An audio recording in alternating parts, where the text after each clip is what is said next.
O tema da minha mensagem hoje é a mulher e o dragão. Talvez você já ouviu falar a respeito desse texto aqui. Eu vou começar a expô-lo hoje, terminarei nas próximas quartas. Olha o que diz, Apocalipse capítulo 12, verso 1.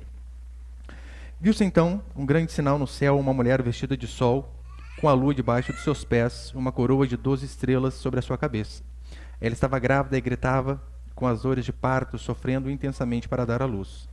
Viu-se também outro sinal no céu, um grande dragão vermelho com 7 cabeças e 10 chifres, e sobre as cabeças havia 7 coroas. Sua cauda arrastava a terça parte das estrelas do céu, lançando-as sobre a terra. E o dragão parou diante da mulher que estava para dar à luz, para devorar-lhe o filho assim que nascesse. Então ela deu à luz a um filho, um homem que dominará todas as nações com cetro de ferro. Seu filho foi arrebatado para Deus e para o seu trono. Verso 6. A mulher fugiu para o deserto, onde já havia lugar preparado por Deus, para que ali fosse alimentada durante 1260 dias. Até aí tá bom, olha para cá, eu vou explicar toda essa analogia já. O capítulo 12 aqui de Apocalipse é basicamente o resumo do livro. A maioria dos comentaristas, eles dividem Apocalipse numa divisão maior em 2 partes.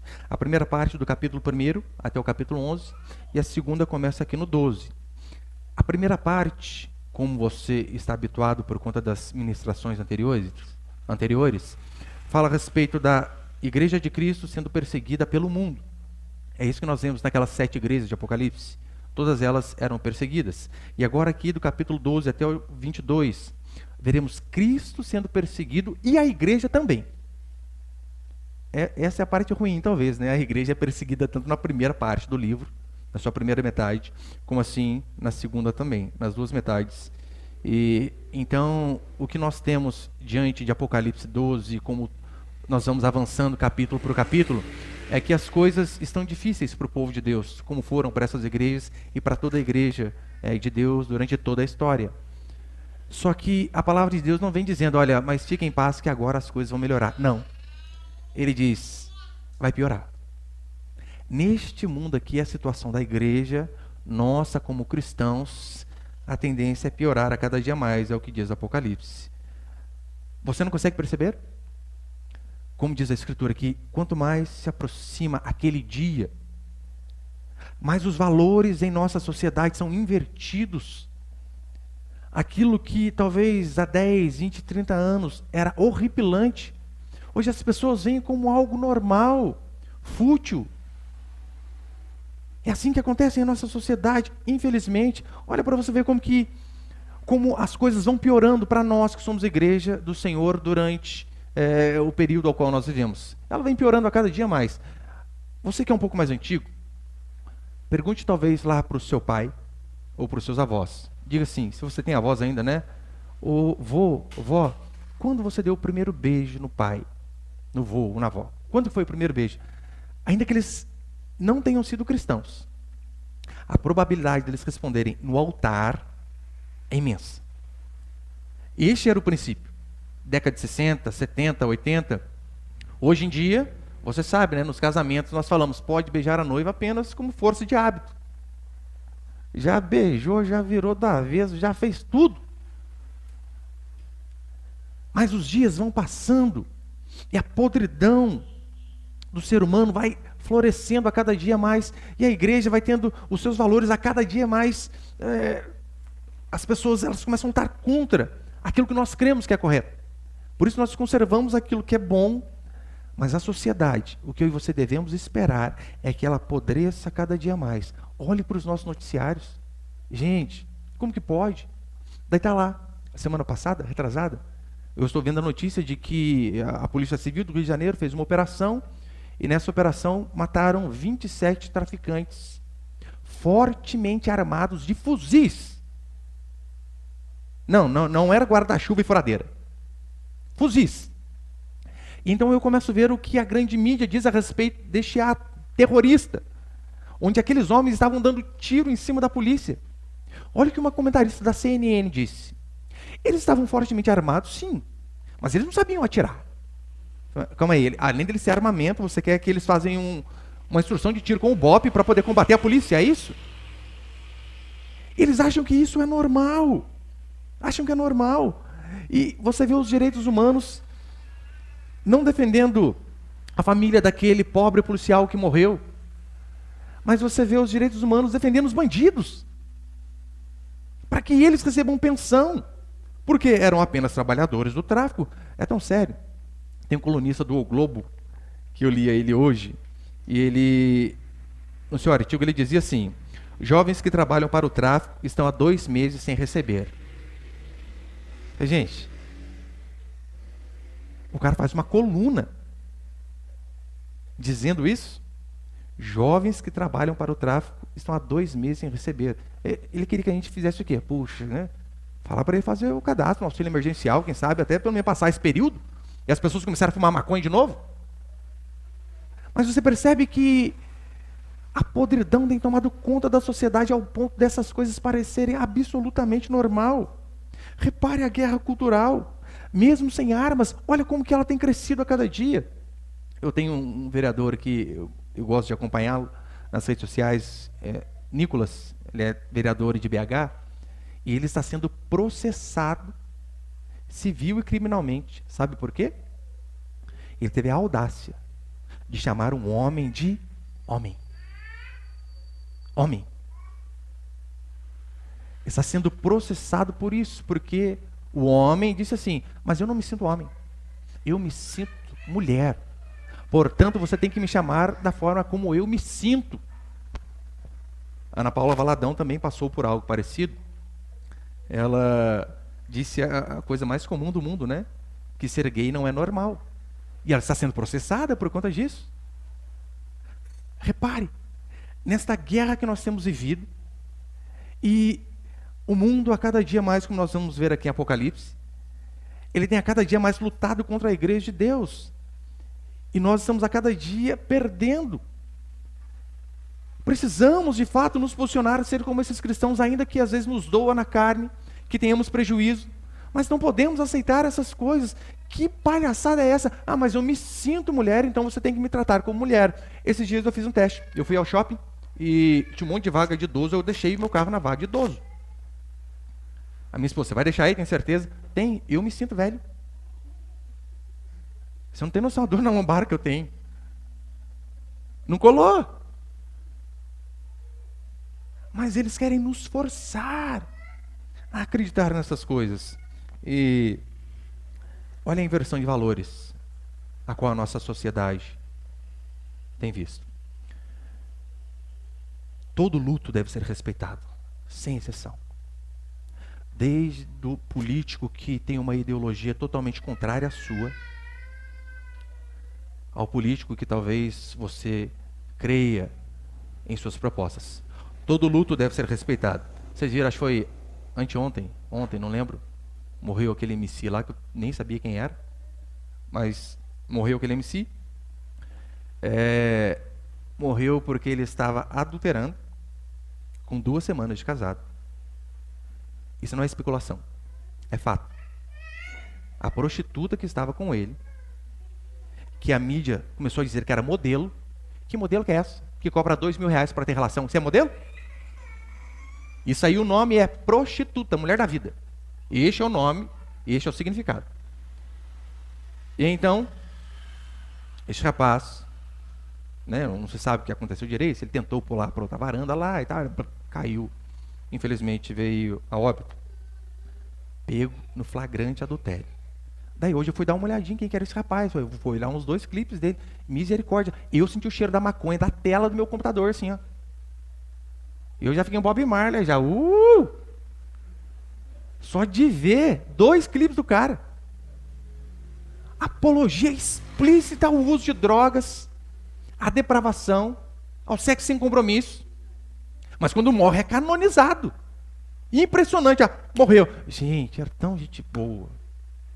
Era um influenciador. Ele era espelho para muitos jovens que viam nele a possibilidade de sair ali de uma favela e vencer na vida. De que jeito? Usando droga, fumando maconha? É essa a inspiração que ele tinha. E então, sem nos esquecermos que a droga que ele usava vinha de um traficante. Você sabe, né? Traficante não é um serviço essencial. Nunca foi. Esses traficantes que a mesma mídia, há alguns dias atrás, defendia, vendia droga para esse rapaz. E esses seres humanos bons, eles executaram um pai de família, porque ele teve a audácia de ir lá e falar: tem como vocês abaixarem o som só um pouquinho que a minha filha bebê está dormindo? Então esses profissionais do tráfico, sem alma nenhuma, mataram esse rapaz. Você sabe o nome desse rapaz que eu estou falando? Tem nem ideia, né? Sabe por quê? A mídia não fala. Não fala. Um pai de família honesto morre, dane-se. Agora, quando é alguém que faz uma apologia explícita a todo tipo de podridão, esse daí é ovacionado. Totalmente ovacionado. Aí você defende coisas básicas, como um casamento entre homem e mulher, como eu vi de uma youtuber colombiana. A justiça mandou ela retirar o vídeo. Por quê? Porque ela apenas defendeu algo que nós acreditamos e que a sociedade sempre creu, que um casamento deve ser feito entre um homem e uma mulher. Apocalipse 12, ele vai dizer que esta guerra entre a igreja, os nossos princípios e o mundo, eles vão piorar a cada dia mais. Não vai melhorar. Ele vai piorar a cada dia. Por isso, pense nesses cristãos que receberam aqui esta carta de João. Pense neles. Eles estavam sendo perseguidos, mortos a fio da espada. E então, João escreve isso com base naquilo que Deus revelou, e para que eles pudessem ser consolados. E qual é o consolo que Deus dá para esses homens e mulheres? Calma aí, já está acabando. Não. Deus diz assim: aguenta firme que o negócio vai ficar ruim. Pior do que já está acontecendo. Tanto é que em Apocalipse capítulo 12, olha o que vai dizer. Capítulo 12, verso 12. Por isso alegrai-vos, ó céus, e todos vós que neles habitais, mas ai da terra, do mar, pois o diabo... verso 11. Apocalipse 12, 11. Eles venceram, quem? O povo de Deus. Eles venceram pelo sangue do Cordeiro e pela palavra do seu testemunho, e mesmo diante da morte, não amaram a própria vida. Olha o que Deus diz para ele: olha, as coisas vão piorar nos últimos tempos. Mas ainda assim, vocês devem permanecer fiéis. Fiéis. Ainda que o mundo todo se corrompa ao nosso redor. O que a Escritura nos diz é que eu e você devemos permanecer fiéis. O que Jesus quer de mim e de você não é que nós sejamos um sucesso. Não. É que nós, independente da circunstância que viemos passar, das provas que tivermos na vida, que nós sejamos fiéis ao nosso Deus. Ainda que isto custe a nossa vida, diz a palavra do Senhor. Porque muitos desses sim morreram por conta da sua fé. Nós ainda não chegamos a esse nível, ainda, né? Das pessoas quererem nos matar apenas por sermos filhos de Deus. Mas se houver este tempo em nossa sociedade, o que a Escritura diz é: permaneça fiel. Tanto é que no capítulo 13, né, mais adiante, no verso 7, vai dizer que a besta luta contra o povo de Deus e vence. Literalmente, é o mundão secular, o anticristo, o capiroto, o demônio, nos vencendo. Mas ainda assim a Escritura diz: ainda que vocês percam, mas percam sendo fiéis, percam lutando, ainda que vocês percam a cabeça, não percam a fidelidade. Continuem a qualquer custo fazendo aquilo que é correto. E depois Apocalipse também vai falar sobre o falso pastor. Este daí é o que busca apenas a glória humana, os reinos da terra, os seus próprios prazeres. Através deste capítulo aqui nós veremos Satanás 5 vezes, de formas diferentes, sendo derrotado, para mostrar para mim e para você que no final de todas as coisas, o nosso Deus é quem vai vencer, e não eles. Eu vou passar apenas um princípio aqui essa noite. Põe lá o primeiro, por favor.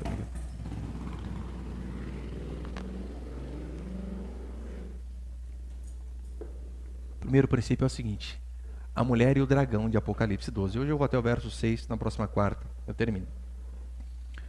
O texto aqui é claro. Ele responde algumas perguntas de forma bem explícita, mas o que eu vou dar aqui para vocês, meus irmãos, é a interpretação histórica da igreja. Como eu sempre falo, Eu não vim aqui falar o que eu descobri. Eu não descobri nada. Esses grandes homens do passado, que estudaram, se dedicaram, deram a vida pelo Evangelho, fizeram muito mais do que eu. Eles descobriram, eu estou apenas aqui para replicar. A primeira pergunta que eu e você temos que fazer é: quem é a mulher que diz aqui o texto? Os católicos, eles vão dizer que essa mulher era Maria. Isso é uma incoerência, porque a própria Maria, ela assumiu um posto muito modesto diante da sociedade, diante da igreja. Você não vê a mãe do Senhor exigindo para si algum tipo de honra, algum tipo de glória. Mesmo quando Judas se suicidou, então abriu uma vaga no apostolado. Ia precisar de mais um para se completar um número. Ela podia dizer: oh, aliás, eis-me aqui, sou a mãe do Salvador, me põe aí. Ela não fez. Então, não pode ser Maria. Alguns outros intérpretes vão dizer que é Israel, o que também nós não conseguimos ter essa afirmação no texto. O mais aceitável e o que a maioria dos intérpretes creem é que, de fato, a mulher de Apocalipse, aqui a mulher com o dragão, é a igreja do povo, é a igreja de Deus, o povo de Deus.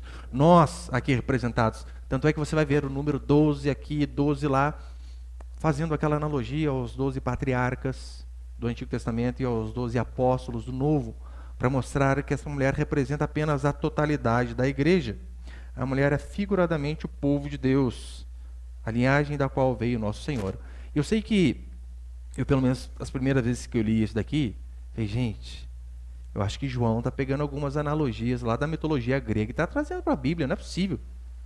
Dragão de 7 cabeças, na hora eu já imaginei, é a Hidra de Lerna lá dos 12 trabalhos de Hércules. Talvez você possa ser tentado a pensar que é isso, mas não é. Eu e você devemos lembrar que João escreveu as visões, e essas visões, elas tinham a estrutura de símbolos apenas. Elas queriam ilustrar algo maior. Não podemos tomar este texto como algo literal. O que é literal, a Bíblia diz, isso é literal.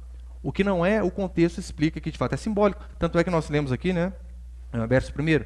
Viu-se então um grande sinal no céu, uma mulher vestida do sol. Gente, como assim? Com a lua debaixo dos seus pés e uma coroa de 12 estrelas sobre sua cabeça.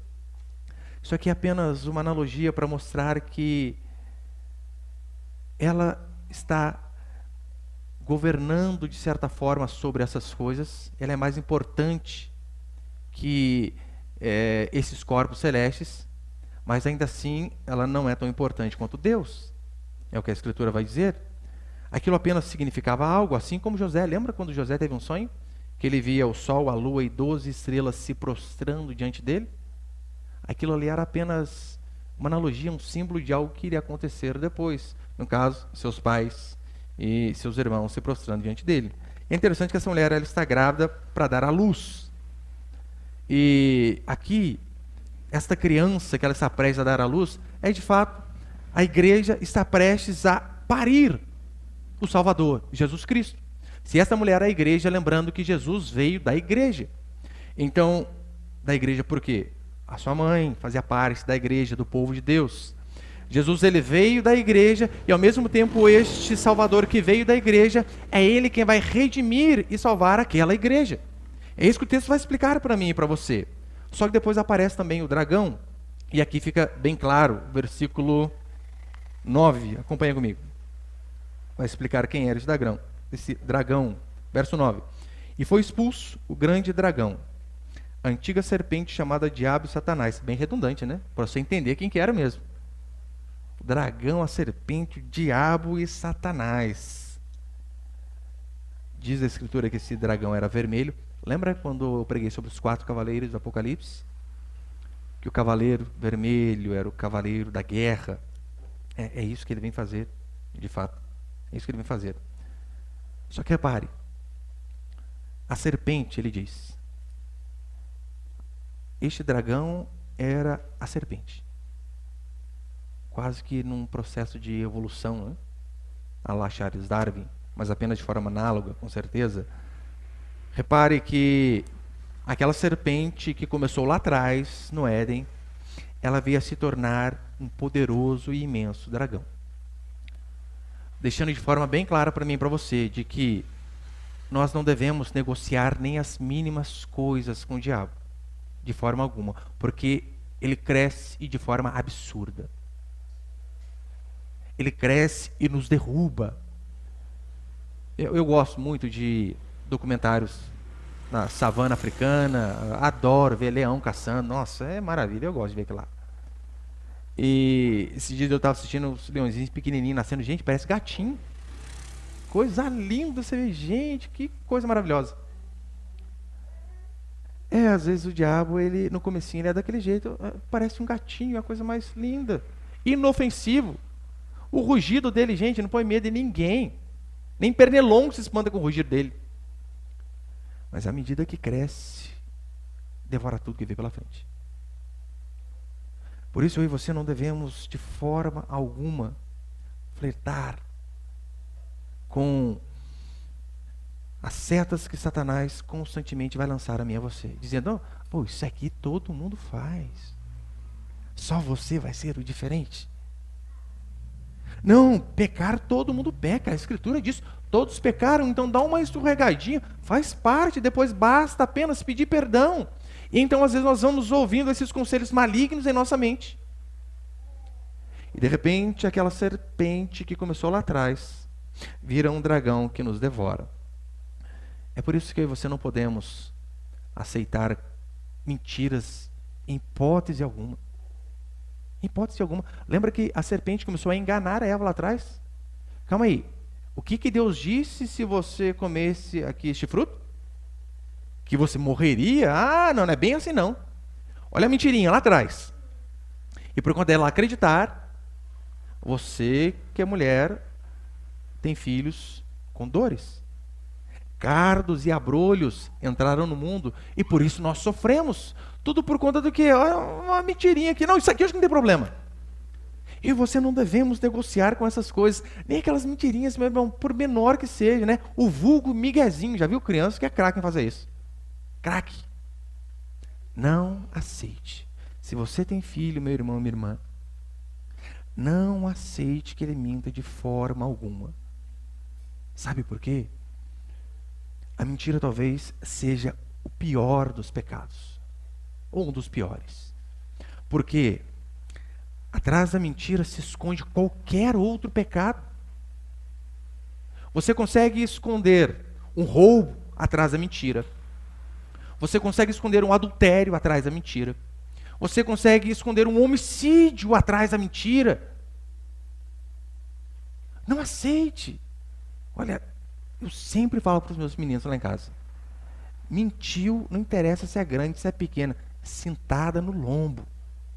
E para marcar, para doer. Porque é uma mentirinha aqui. Ah, não, era brincadeira. Brincadeira coisa nenhuma. Não se brinca com mentira. Que história que é essa? Brincadeira. Não devemos fazer isso. Eu sei que o exemplo que eu vou dar aqui talvez é meio absurdo, mas a gente tem que tomar tanto cuidado que às vezes uma mentirinha pode trazer um prejuízo muito grande, porque às vezes é uma mentira pequena. Para você sustentar aquela mentira pequena, você precisa de uma mentira média, e ali vai crescendo. Eu já falei para os irmãos, vai falar de novo, né? Teve uma vez eu quase derrubei um avião por causa de mentira. Sabia? É verdade, literalmente. Eu lembro, eu estava fazendo um curso no Rio Grande do Sul, pelo quartel, e eu lembro exatamente o dia, assim, talvez, eu não lembro, mas era alguma coisa mais ou menos assim. A minha formatura era dia 29, mas não sei por que cargas d'água adiantou um dia, para o dia 28. E eu sempre dava uma ligadinha para minha esposa, ela, e aí, tá acabando, aleluia, vai embora. E eu lembro que adiantou esse dia, o que eu pensei? Gente, vou chegar um dia antes, vou fazer uma surpresa para o meu amor. Vou passar numa floricultura, vou comprar aquele buquezão que ela sempre sonhou. Chocolatinho da Ferreiro Rocher. Vou comprar. Só que eu não posso falar para ela, que é surpresa. E eu lembro que no telefone ela falou, ei, amor, dia 29 mesmo que você vem? Sim, dia 29 estou em casa. Porque eu pensei, gente, é mentirinha por bem, né? Qual o problema? Está eu e o Thiago vindo do Rio Grande do Sul para pousar em Congonhas. Aí começou a cair um pé d'água na hora que o avião foi pousar. de tempestade, quase um ciclone extratropical onde a gente estava. O avião tentar pousar, remeter, e roda, e roda, e roda, e não conseguia pousar. E eu ali dentro, falei, Senhor, sou o Jonas aqui, só jogar para fora, resolve. Eu tinha plena convicção, é por culpa minha, gente. Culpa minha. Eu lembro que o avião não conseguiu pousar. Nos levou lá para Cumbica. Depois nos disponibilizaram ônibus, eu não sei o que era, para nos levar ao aeroporto ao qual nós devíamos, de fato, ter descido. E vem de lá para cá, e ônibus e trânsito em São Paulo. Sabe que horas eu cheguei em casa? 00:20. Cheguei dia 29. Depois, eu falei, nunca mais. Gente do céu, não dá. Não dá. Eu sei que é um exemplo, talvez você pense que até é brincadeira, mas eu encaro isso como uma verdade. Deus fala, rapaz, não mente não, hein? Não mente. Não podemos negociar com essas coisas de forma alguma. E repare, onde quer que o dragão vá, ele sempre vai guerrear com o objetivo de vencer. E eu sei que a questão aqui que diz, né, cabeças, chifres e tal, Apocalipse 19, põe ali, por favor, Miguel. Explica mais essa questão, porque você vê, 7 cabeças, chifres e várias coisas. Olha Apocalipse 17:9 que diz, as 7 cabeças são 7 montes sobre os quais a mulher se assenta, e são 7 reis. Tanto ele como Daniel, capítulo 7, também vai relacionar ali os 10 chifres a reis, em relação a impérios. O texto deixa bem claro. Mas se eu e você percebermos, desde que o mundo é mundo, o diabo sempre tenta impedir que os planos de Deus avancem. Meu irmão, desde lá de trás, desde Gênesis, desde quando começou a guerra. Já não começou a briga entre a semente da mulher e a serpente? E se você for ler o Antigo Testamento e você lendo, você vai ver, passa tempo, passa anos, chega-se na nova dispensação, no Novo Testamento, e Satanás continua com o mesmo plano, o qual fazer com que o Salvador não nasça. Lembra o que aconteceu lá com as parteiras hebreias? Os hebreus estavam tendo muitos filhos, e então, olha a ordem de Faraó. Não, esses homens aí estão tendo muitos filhos, precisamos dar um jeito de brecar essa natalidade. Você consegue ver? Controle de natalidade lá atrás.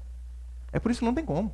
Controle de natalidade se é algo divino. Não dá. Satanás utilizou essas regras constantemente. Impedir filhos de vir ao mundo. Matem os homens. Graças a Deus Moisés escapou. Satanás teve seu plano frustrado. E então a linhagem de Jesus continuou. Nós chegamos no Novo Testamento. Herodes descobre que nasce o menino. O que ele fez? Mais uma vez, controle de natalidade. Mate as crianças de 2 anos para baixo. Esse é o plano. Sempre foi. Fazer com que o Salvador não viesse ao mundo. Mas graças a Deus todos esses planos se frustraram. E no versículo 5, olha o que vai dizer. Então ela deu à luz a um filho, um homem que dominará todas as nações com cetro de ferro. Seu filho foi arrebatado para Deus e para o seu trono. A igreja, o povo de Deus, o povo de Deus da antiga dispensação, através de Maria, ela deu à luz a Jesus Cristo. E esse foi o Redentor de toda a igreja. E aqui a Escritura vai dizer que ele governa com cetro de ferro. Essa expressão nós vemos pelo menos 3 vezes aqui em Apocalipse, que é uma expressão emprestada de Salmo 2, verso 9. Para mostrar que sim, com aqueles que não se dobram diante do Senhor, o governo sobre esses vai ser com cetro de ferro. O Senhor governa, quer você queira ou não. A Escritura diz que um dia todo joelho vai se dobrar diante do Senhor. De 2 maneiras, pelo menos. Alguns se dobrarão por bem, quebrantados pela força do Espírito Santo, constrangindo a eles. É o que aconteceu conosco, por isso estamos aqui. Mas aqueles que não se dobram por bem, o que a Escritura diz é que o nosso Senhor, com o seu cetro de ferro, quebrará a rótula do joelho deles. Mas isso daqui vai se cumprir. Todos, sem exceção, vão se dobrar diante do Senhor. Depois vai dizer que ele foi arrebatado para Deus, fazendo uma alusão clara, a morte e a assunção do nosso Senhor Jesus Cristo. E que a igreja, ela vai ser perseguida, todavia, Deus sempre continuará nos protegendo. Olha o verso 6 para encerrar o que diz. A mulher fugiu para o deserto, onde já havia um lugar preparado por Deus para que ali fosse se alimentada durante 1260 dias. Deus, ainda assim, diante de tanta perseguição, ele conseguiu proporcionar uma rota de fuga para o seu povo. Ainda assim, ele mostrou que ele continua cuidando de nós. Lembra? Tantos exemplos que a Escritura vem dando, essas revelações progressivas, vem mostrando que aquele princípio de Deus proteger o seu povo. Já falamos aqui sobre o selo, que é Deus marcando o seu povo. Falamos sobre os 144 mil, Deus separando o seu povo. Falamos sobre a divisão do átrio e do lugar santo, Deus medindo mais uma vez, fazendo o quê? Protegendo o seu povo. E aqui é mais um símbolo de Deus guardando a sua igreja. De que forma? Preparando para eles um lugar, mesmo diante da dificuldade. Até no deserto o Senhor não nos abandona. Essa mulher aqui, né, que representa a igreja, ela foge para o deserto. E se você ler a Escritura, meu irmão, quantas fugas destas nós vemos? Quantas vezes o povo de Deus passou por períodos assim? Homens de Deus passaram por situações desse tipo. A Escritura vai dizer que Elias fugiu para o deserto quando foi perseguido. A Bíblia vai dizer que João Batista foi perseguido e ele então foi para o deserto do Sinai. Paulo permaneceu um tempo no deserto da Arábia e o deserto, simbolicamente, ele mostra períodos de dificuldade, sim, que é possível eu e você, como cristãos, passarmos por esses momentos. A boa notícia é apenas passagem. Uns um tempo maior, outros menor, é verdade. Mas apenas passagem, como diz o Salmo 23. Ainda que eu ande pelo vale da sombra da morte, tem essa possibilidade e por vezes nós, por conta de nossa fidelidade, nós passaremos por desertos. A boa notícia é que mesmo nesses lugares, veremos a graça e a misericórdia de Deus sobre mim e sobre você. Ainda que tenhamos passagens por lugares áridos, nós veremos que em Apocalipse 12 em diante, Satanás com suas artimanhas para prejudicar Jesus e o seu povo, ainda que alguns morram, alguns sofram, os planos dele sempre se frustram. Você assistiu Papaléguas? Você que é mais antigo, né? Lembra? Papaléguas, o coiote sempre quase pega o Papaléguas. Mas sempre há uma provisão. Tem um episódio que eu lembro que eu falei, eu era criança, agora acabou, já era. Tem um episódio onde o coiote ele chega e encurrala o Papaléguas ali, e ele não tem para onde sair, para lugar nenhum. Eu falei, até que enfim vai acabar esse desenho, né? E então, antes de acabar o desenho, entra a mão do diretor no meio da tela, desenha uma porta, abre, o Papaléguas sai, a porta fecha e o lobo bate. De forma análoga é isso que vai acontecer comigo e com você.